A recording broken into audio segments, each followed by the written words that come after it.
नमस्कार, मी प्रवीणकुमार कांबळे, पोलीस निरीक्षक, कवठेमहांकाळ पोलीस ठाणे.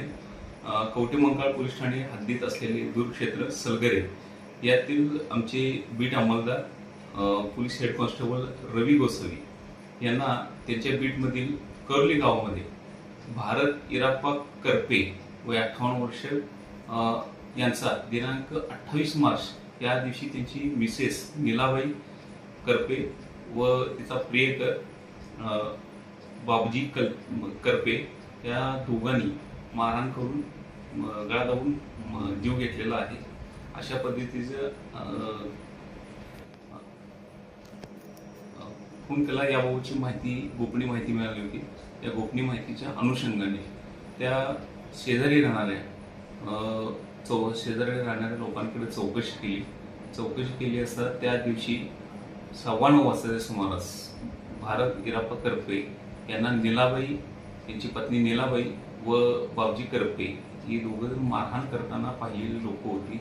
तसेच त्या दिवशी मारहाण केल्यानंतर त्यांना त्यांच्याच भावाच्या घराच्या खिडकीला गळ्यामध्ये ठिबक सिंचनाचा पाईप लावून गळफास लावून गळफास लावण्याचा बनाव केला होता. मात्र त्या ठिकाणी रोहन साळवे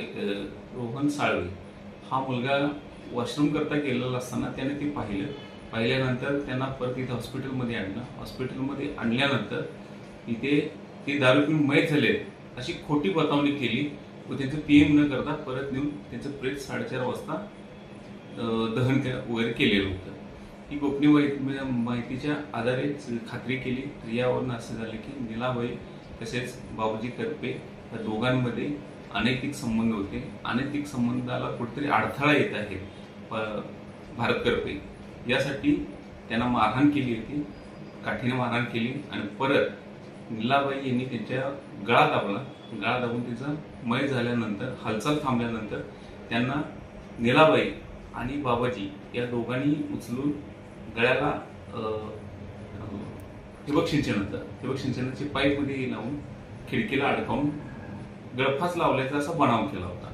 आणि त्यात सामील त्यांची मुलं देखील त्यांना ही बातमी तिच्या आईने सांगितली होती. मिळालेल्या गोपनीय माहितीप्रमाणे सर्व तपास केला असता जे गोपनीय बातमी होती ती पूर्णपणे खरी होती. भारत इराप्पा करपे यांना त्यांची पत्नी नीलाबाई करपे व बाबूजी करपे या दोघांनी मारहाण करून गळा दाबून जीव ठार मारले. तसेच त्यांची मुले अनिकेत करपे व मनोज करपे यांनी त्यांचे प्रेत विल्हेवाट लावण्यासाठी त्यांनी मदत केलेली आहे. असं निष्पन्न झाल्यानंतर त्यांच्या विरोधात कवठेमहांकाळ पोलीस ठाणे गुन्हा रजिस्टर नंबर 131/2026 BNS कलम 103(1) 238 3-5 प्रमाणे गुन्हा दाखल केलेला असून त्याचा तपास आम्ही स्वतः करीत आहोत.